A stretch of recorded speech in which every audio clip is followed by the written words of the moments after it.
tudo bem com vocês? Bom dia! Hoje nós vamos dar continuidade aos nossos estudos, à revista Estudando Gênesis 1 e 2. E nós já estamos no 5º dia, na lição 12. E hoje nós vamos conhecer as criaturas que povoam as águas. Uau, crianças! Quantos peixes! Acredito que vocês conhecem a maioria, não é verdade? Ou não, afinal de contas são tantos, né? Mas eu sei que vocês conhecem muitos. Há também muitas criaturas diferentes e hoje nós vamos conhecer algumas delas. Mas antes, vamos para a nossa revisão?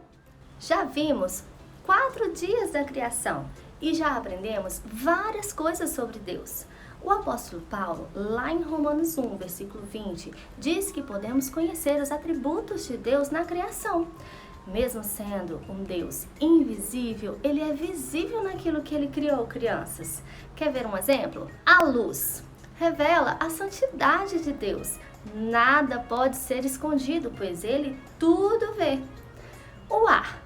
Ele é invisível, mas ele está em todos os lugares e ele é essencial para a nossa vida, assim como Deus.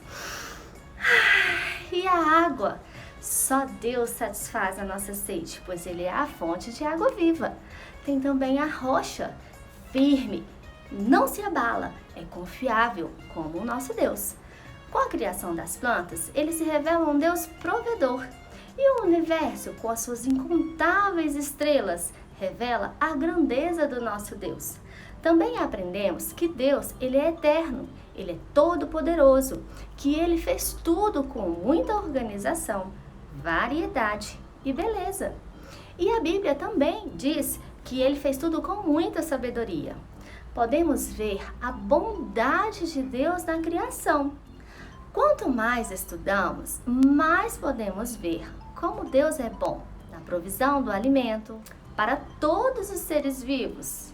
Ele também fez uma grande variedade de frutas, não é verdade, crianças? E a gente também pode ver a beleza do nosso Deus nas flores. Ele fez uma grande variedade de flores para enfeitar os nossos jardins. Tem também uma grande variedade de relevos na terra. Crianças, vocês se lembram o que Deus criou no 2º dia? A atmosfera, lembra da aula da tia Tati? E ele fez a separação das águas. O nosso planeta está coberto 70% por água. Lembra da aula da tia Grace? Ela disse que somente 3% é água doce, boa para se beber. Como na atmosfera, o oceano também é dividido em zonas. A primeira zona é onde a luz penetra e há algas e outras plantas. Sabia que as algas produzem o dobro do oxigênio que as flores produzem? Nessa zona, há muitas espécies de peixes. A segunda zona só tem um pouco de luz, como o nosso entardecer, por exemplo, e vai até os 200 metros de profundidade. A terceira é chamada de zona da meia-noite, porque lá não há luz nenhuma. Lá, os peixes e outras criaturas brilham. Eles têm a sua própria luminosidade. No 5º dia, Deus encheu as águas com muitas criaturas. Vamos ler lá em Gênesis 1, 20 e 23? Disse também Deus: povoem-se as águas de enxames de seres viventes, e voem as aves sobre a terra, sobre o firmamento dos céus. Criou, pois, Deus os grandes animais marinhos e todos os seres viventes que rastejam, os quais povoam as águas, segundo as suas espécies, e todas as aves, segundo as suas espécies. E viu Deus que isso era bom. E Deus os abençoou, dizendo: sede fecundos, multiplicai-vos e enchei as águas dos mares. Houve a tarde e a manhã do 5º dia. Mais uma vez, nós lemos: Deus disse e segundo a sua espécie. Vocês repararam, crianças? O que será que quer dizer povoar? Quer dizer encher-se de, que se encha a terra. Do que será que Deus encheu os oceanos? Vamos descobrir? Nós temos alguns peixes. Temos peixes pequenos, grandes, de diferentes formatos e cores. Temos também as águas vivas. Deus fez umas criaturas muito macias, às vezes quase invisíveis. Dependem das correntes marítimas para se locomover, vocês sabiam? Nós temos também as estrelas do mar. Quem aqui já viu uma estrela do mar? Elas não nadam, elas não flutuam, mas os seus pés, chamados de ambulacrários, é um sistema interno de tubos flexíveis, com os quais as estrelas do mar se movem nas rochas no fundo do mar. Existem muitas espécies em muitas cores e tamanhos variados. Nós temos também as esponjas do mar. Elas têm esse nome, crianças, porque elas parecem com aquelas esponjas que a gente toma banho. Elas vivem nas rochas no fundo do mar. Elas não se movem, são como as plantinhas. Deus as fez em muitos formatos, tamanhos e cores.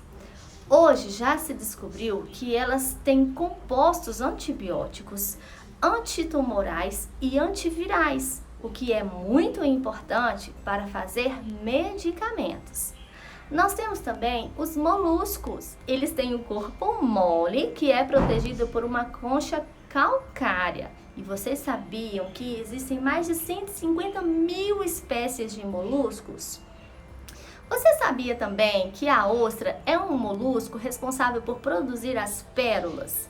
Sim, crianças, aquelas pérolas que nós vemos em alguns colares, em algumas pulseiras e que tantas pessoas gostam. Essas pérolas são formadas da seguinte forma: entra um corpo estranho dentro da ostra. Aí, para se proteger, ela começa a produzir várias camadas de madrepérola em torno daquele corpo estranho, que pode ser, por exemplo, um grãozinho de areia. E ela faz isso para que aquele corpo estranho não a machuque. E no final vira uma pérola. Olha só que legal, crianças. Nós temos também as baleias. As baleias, vocês sabiam que são os maiores animais e podem chegar ao tamanho de um ônibus? Caramba! Nós temos também, crianças, nos mares e nos rios, criaturas que a gente não consegue ver. Deus criou todas elas, são criaturas microscópicas. Mesmo que as pessoas não consigam enxergar essas criaturas, Deus as vê o tempo todo. Deus as criou para encher os rios e os oceanos. Crianças, e os monstros marinhos? Monstros marinhos, será que eles existem? Será que eles fazem parte de mitos e histórias e lendas? Ou a Bíblia fala sobre monstros marinhos? Vamos ler Salmo 104, do versículo 24 até o versículo 26? Eu vou ler com vocês o que está escrito lá. Lá diz assim: que variedade, Senhor, nas tuas obras, todas com sabedoria as fizeste. Cheia está a terra das tuas riquezas. Eis o mar vasto e imenso, no qual se movem seres sem conta, animais pequenos e grandes. Por ele transitam os navios e o monstro marinho que formaste para nele folgar. Uau! Que monstro será esse que a Bíblia está dizendo, hein? Vamos ver alguns? Você está prestes a viajar para as profundezas mais escuras do oceano. Será que as criaturas que vivem lá são tão assustadoras quanto as pessoas pensam? Esse é o Astroscopus guttatus, conhecido no Brasil como aranhuço, com não mais que 30 centímetros de comprimento. É o fringe head, sarcástico. A criatura que você vê a seguir pode viver confortavelmente em águas rasas, mas você a encontra em uma profundidade de 300 metros. Você nem precisa se perguntar por que esse animal recebeu o nome de Game of Thrones Brittle Star. Em uma profundidade muito maior de 600 metros, você se depara com a lula gigante. Por muito tempo se pensou que fosse uma criatura lendária, ao invés de um animal real. Os olhos da criatura são do tamanho de bolas de futebol, e a lula em si pode pesar até 270 quilos. Quase 900 metros abaixo da superfície, e você é aterrorizado por outro animal de aparência assustadora, a lula vampira do inferno. Esse é o nome do animal. Logo depois disso, a uma profundidade de cerca de 1000 metros, você encontra o tubarão charuto, Quase 1.200 metros abaixo da superfície, você vê algo caído e flácido. O peixe-bolha não tem esqueleto ou músculo. Sua carne gelatinosa permite que a criatura sobreviva à incrível pressão da água. Você vai um pouco mais fundo e identifica uma criatura que parece particularmente medonha.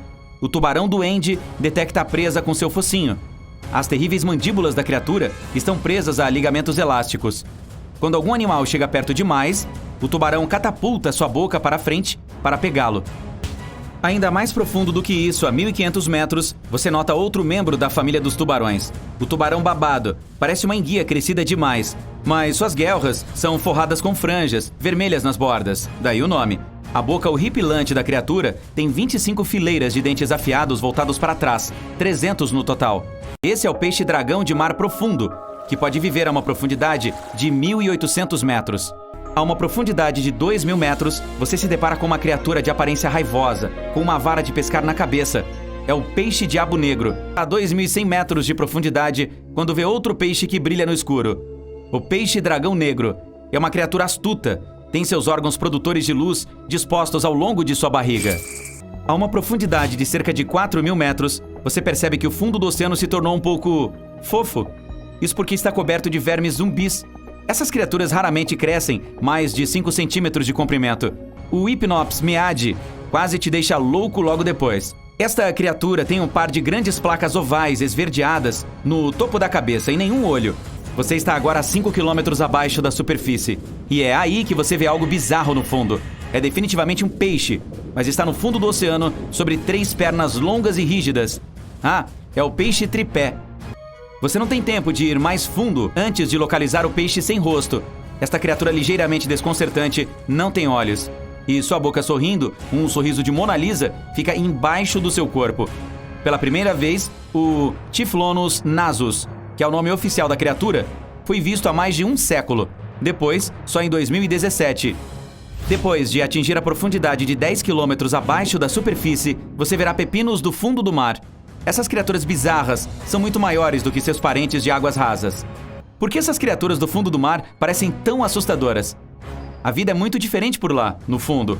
A pressão da água é enorme, há escassez de comida e uma escuridão constante. É necessário se adaptar para sobreviver em tais condições extremas.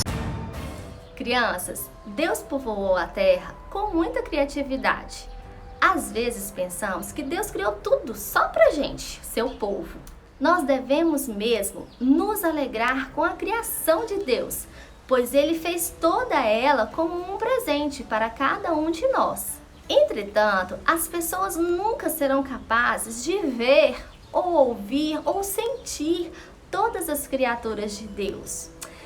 Então, crianças, por que será que Deus criou os oceanos cheios de criaturas, sabendo que algumas delas a gente não conseguiria ver nem sentir?